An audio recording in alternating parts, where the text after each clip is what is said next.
اور ہم اکثر ان سڑکوں پہ دیکھتے ہیں تماشا لگا ہوتا ہے، غربا کی بیٹیاں اور بوڑھی مائیں اور بوڑھے بزرگ لائن میں کھڑے ہوتے ہیں، انہیں ٹائم 8 بجے کا دیا جاتا ہے اور نواب کا پتر 10 بجے خود آتا ہے اور سب سے پہلے وہ چائے لیتا ہے، پھر اخبار پڑھتا ہے، اور وہ باہر دھوپ میں کھڑے ہیں، اچانک لائٹ غائب ہوتی ہے تو وہ ملازم پہ برستا ہے کہ ابھی تک جنریٹر کیوں نہیں چلا، مجھے یہاں گرمی لگ رہی ہے، تجھے اے سی میں بھی گرمی لگ رہی ہے، اور جو باہر غریب اللہ کی مخلوق دھوپ میں مر رہی ہے وہ تمہیں نظر نہیں آئی؟ اللہ ایسی سخاوت کو ایسے مخیر حضرات کے منہ پہ مارے گا۔ اور ابو بکر خدمت کے لیے جاتے ہیں، جذبے کیسے ہیں؟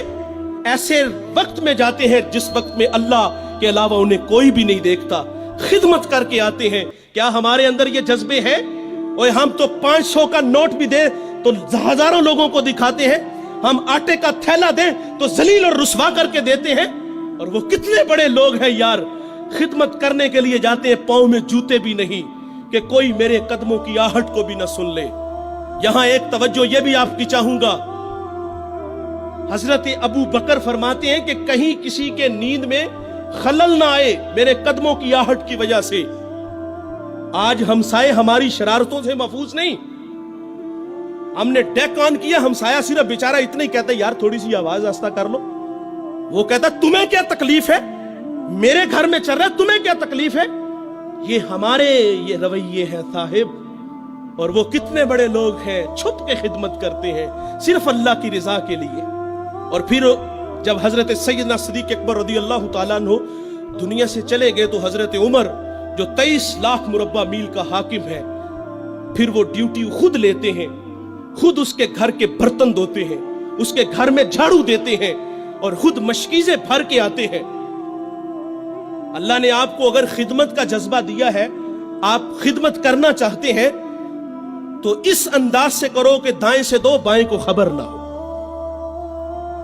تو یہ اخلاق ہے صاحب، اپنے اندر یہ اخلاق اپناؤ، اس کا صلہ ہے، ورنہ لاکھوں کروڑوں کی سخاوت خدا منہ پہ دے مارے گا۔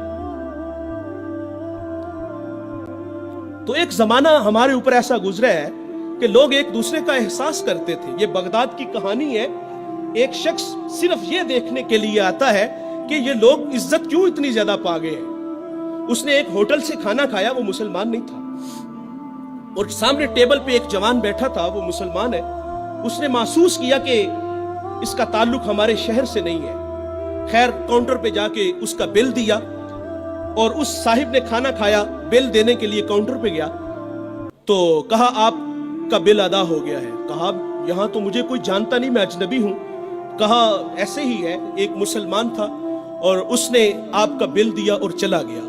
رکا اس لیے نہیں کہ آپ شکریہ کے لیے آگے بڑھیں گے، تو اس نے یہ بھی اپنے لیے مناسب نہیں سمجھا کہیں یہ نفس کی غذا نہ بن جائے۔ وہ اس بات سے متاثر ہوا، پھر ایک دکان پہ گیا، اسے کوئی چیز چاہیے تھی۔ جب دکان پہ گیا تو اس نے کہا یہ چیز مجھے چاہیے، قیمت طے ہوئی تو دکاندار پتہ کیا کہتا ہے؟ وہ کہتا ہے بھائی اسی معیار کی، اسی قیمت میں وہ جو سامنے دکان ہے، اگر یہ چیز تم اس سے خرید لو تو تمہیں کوئی اس پہ اعتراض تو نہیں؟ کہا مجھے چیز چاہیے۔ وہ سامنے دکان پہ گیا، اس نے وہ چیز خریدی، خرید کے جانے لگا، لیکن یہ تجسس تھا، اس نے ایسا مجھے کیوں کہا؟ یہ خود بھی تو نفع لے سکتا تھا، فائدہ تو اسے بھی ہو سکتا تھا، لیکن اس نے مجھے اس کے پاس کیوں بھیجا؟ دوبارہ پھر پلٹتا ہے اور آ کے کہتا ہے بھائی وہی معیار ہے، وہی قیمت ہے، لیکن اس کے پاس بھیجنے کا مقصد کیا تھا تیرا؟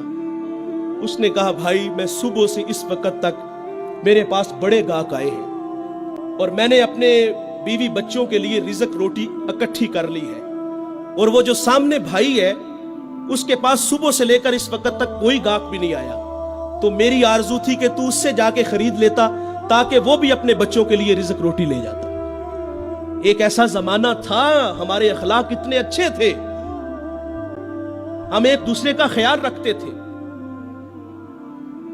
آج تو ذلیل کرتے ہیں۔ تو حضرت عمر رضی اللہ تعالیٰ عنہ کے پاس ایک مقدمہ آیا بڑا عجیب سا، ایک صاحب نے زمین خریدی اور ایک نے بیچی۔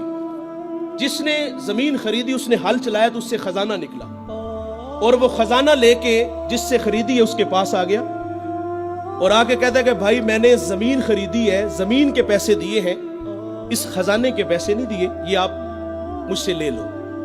اور جس نے بیچی ہے وہ کہتا ہے بھائی یہ تمہارے مقدر, یہ میں نہیں لوں گا, یہ تمہارے ہی ہیں. ان کا آپس میں تنازع ہوا, حضرت عمر کے پاس آ گئے. وہ دے رہا ہے, وہ لے نہیں رہا.